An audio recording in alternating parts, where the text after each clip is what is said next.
शब्द देते देते गोविंद भगवान ने गिरिराज महाराज के नीचे गए और जाकर के अपनी कंठी से उंगली के नख पर गिरिराज महाराज को धारण कर लिया। 7 कोस लंबे चौड़े गिरिराज महाराज कन्हैया ने अपनी कंठी उंगली के नख पर धारण की। सारे ब्रजवासियों से कहने लगे, आ जाओ भैया ब्रजवासियों, सब गिरिराज महाराज के नीचे आ जाओ। सारे ब्रजवासी दौड़े दौड़े गए, अपने अपने डंडे लगा लिए सभी लोगों ने।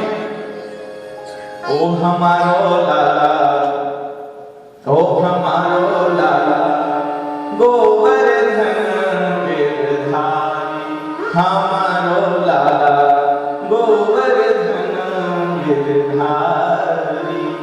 आज कन्हैया ने जब गिरिराज जी को ऊपर उठाया, चारों तरफ से नाग ने आकर के काली, चारों तरफ से नाग देवता ने आकर, बासुकी नाग ने आकर के बांसुरी लगा दी। पानी अंदर नहीं जा रहा है, ऊपर सुदर्शन चक्र चल रहा है, जो इंद्र बारिश कर रहा था ऊपर ही ऊपर सब जल सूखता जा रहा था। एक तरफ अगस्त मुनि जी अंजलि लगाकर जल को पीते जा रहे थे, जल अंदर जा ही नहीं रहा है। एक दिन हुआ, 2 दिन हुए, 3 दिन हुए, एक सखा कहने लगा, भैया कन्हैया लाला भैया 3 दिन से सोए और नहाए नहीं, जाएंगे विश्राम कर ले। कन्हैया बोले, यदि हम विश्राम करेंगे तो जो गिरिराज महाराज नीचे आ जाएंगे। सखा बोले, तो तुमने कहा क्यों सोच कर रखी, तू नहीं अकेले ने गिरिराज महाराज उठा के रखेगा। कन्हैया बोले, हाँ हम अकेले उठा के रखे गिरिराज महाराज। अरे भैया हम सब ने भी अपने अपने डंडे लगाकर रखे हैं, तू चिंता मत कर, जा विश्राम कर ले, 3 दिन से सोए होना है। कन्हैया बोले, भैया यदि हम नीचे उंगली करेंगे तो गिरिराज महाराज नीचे आ जाएंगे। तो तूने कहा यूं सोच कर रखे, तू नहीं अकेले में गिरिराज महाराज उठा के रखेगा, तू क्या सोचेगा, तू भगवान है क्या। कन्हैया बोले, हाँ हम भगवान हैं। कौन सा काम किया तूने भगवान बनने को। बोले, देख भैया मैंने 7 दिन में पूतना मारी, सट्टासुर मारियो, त्रिनाटक मारियो, अघासुर मारियो, बकासुर मारियो, व्योमासुर मारियो, धेनुकासुर मारियो, केसरी मारियो।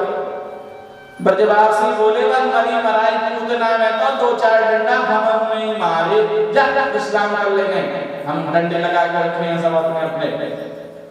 कन्हैया बोले, काम करता हूँ, जरा सी अपनी उंगली नीचे करके देखता, यदि गिरिराज जी नीचे नहीं आएंगे तो चले जाएंगे विश्राम करने को। भगवान कृष्ण ने जरा सी अपनी उंगली को नीचे किया, चट चट चट चट चट चट चट जैसे डंडा टूटने लगे, गिरिराज महाराज नीचे आने लगे। अरे भैया कन्हैया संभालियो संभालियो संभालियो।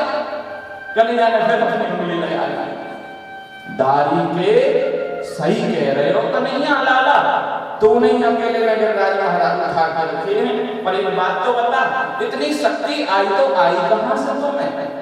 कन्हैया बोले कि कछु माखन को बल बड़ो, और कछु को पन करी सहाय, उस श्री राम की कृपा सो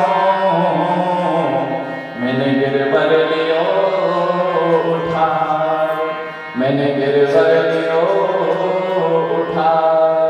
कछु माखन को बल बड़ो, कछु गोपन करी सहाय, उस श्री राधे जो की कृपा सो मैंने गिरवर लियो उठाए। अरे भैया कछु जो चोरी करके हमने माखन खायो ना, कछु तो बामे से शक्ति आई, और कछु गोपन करी सहाय, कछु आप लोगों ने सहायता करी।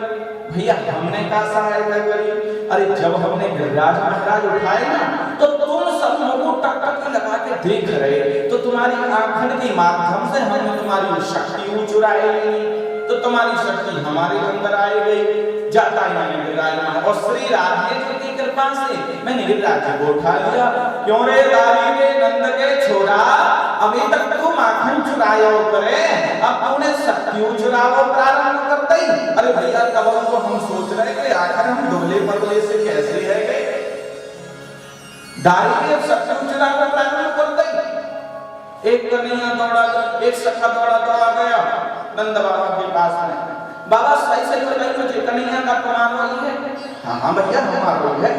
ऐसे क्यों बोल रहे भैया तुम। अरे हम बाबा जो बोल रहे कि देखो यशोदा मैया की गोरी नारी, तुम भी बाबा गोरे नारी, फिर कलुआ कहाँ से आए हो तुम्हारे यहाँ। ना ना भैया हमारा ही है, लाला तो हमारा ही है। जरा इतना बता दे कान्हा, तेरा रंग काला क्यों, तुम काला होकर के जग से निराला क्यों। भगवान कहते हैं ओ मैंने काली रात में जन्म लिया, और मैंने कालिया नाग को नाच दिया, नागों का रंग काला इसलिए काला हूँ, जरा इतना बता दे कान्हा, तेरा रंग काला क्यों। और सखी रोज ही मुझको बुलाती है, भगवान मेरे सखी रोज ही मुझको बुलाती है, और आँखों में काजल लगाती है, काजल का रंग काला इसलिए काला हूँ, काजल का रंग काला इसलिए काला हूँ। भगवान कृष्ण के लिए नंद बाबा कहते भैया हमारा वही कन्हैया है, कन्हैया तो हमारा वही है। एक दिन हुए, 2 दिन हुए, 3 दिन हुए, 4 दिन हुए, 5 दिन हुए, पूरे 7 दिन तक मूसलाधार बारिश चलती रही।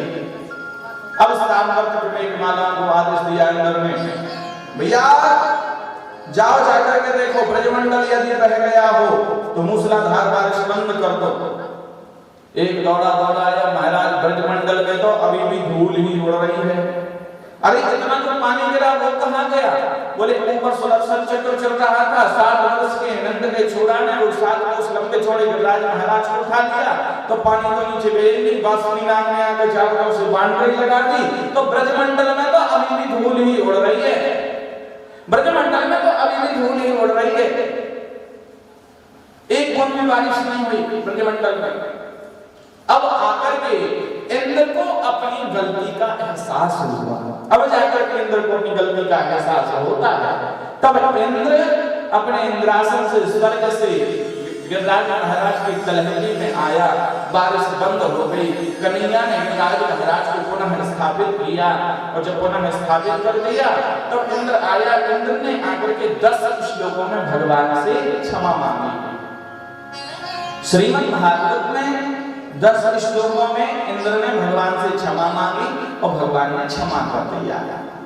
अच्छा, यहाँ पे एक प्रश्न उठता है, प्रश्न ये उठता है कि वो ब्रह्मा जी ने भी कल गलती की थी, आप लोगों ने श्रवण किया था। कल भगवान की बछड़ी चुरा कर ले गए थे, और बछड़ी चुरा कर ले गए, फिर भगवान ने उनकी गद्दी चुरा ली। तो ब्रह्मा जी ने 40 श्लोकों में स्तुति करी, भगवान प्रसन्न नहीं हुए, और यहाँ इंद्र ने 10 श्लोकों में स्तुति करी, प्रसन्न हो गए। वो ब्रह्मा है, सृष्टि के मालिक हैं, सृष्टि को चलाने वाले हैं, सृष्टि के रचयिता हैं, तो ब्रह्मा जी से जल्दी हो जाना चाहिए प्रसन्न।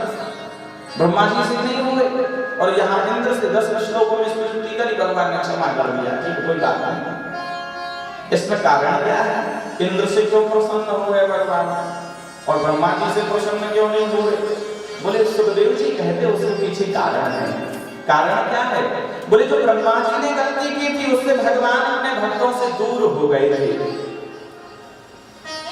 ब्रह्मा जी ने जो गलती की थी उससे भगवान अपने भक्तों से दूर हो गए थे, और यहाँ पर जो इंद्र ने गलती की है उससे भगवान अपने भक्तों के साथ पूरे 7 दिन और 7 रात्रि तक एक साथ रहे, इसलिए भगवान इंद्र से जल्दी प्रसन्न हो गए। और वहां ब्रह्मा जी ने जो गलती की थी उससे भगवान भक्तों से अपने दूर हो गए थे, इसलिए ब्रह्मा जी को क्षमा नहीं किया, इंद्र को क्षमा कर दिया, क्योंकि तुमने भक्तों और भगवान को मिलाने का कार्य किया है, इसलिए मैं जल्दी प्रसन्न हो गया। और यहाँ गौरगंज में हमारे रोहित भैया जी गुप्ता जी, इन्होंने कितना सुंदर कार्य किया। देखो वही प्रसंग चल रहा है, वही इनके ऊपर बिल्कुल लागू हो रहा है। श्रीमद् भागवत कथा सुनाने का आप सभी लोगों के लिए कैसा संयोग बनाया, बिल्कुल 24 घंटे के अंदर पूरी कथा की तैयारी। 24 घंटे में कथा की तैयारी करना कितनी बड़ी बात है। 24 घंटे में पूरी कथा की तैयारी हो भी गई, मुझे बुला भी लिया और कथा चालू भी हो गई और भक्तों को भी एकत्रित कर लिया, तो भक्त भगवान की कथा सुन रहे हैं।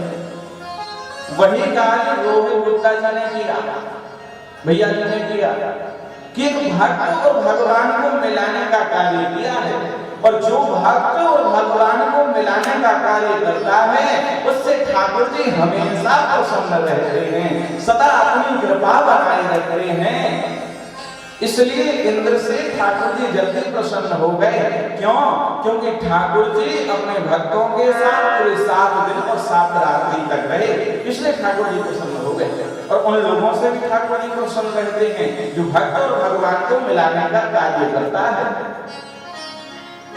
आज भगवान जब गौचारण करने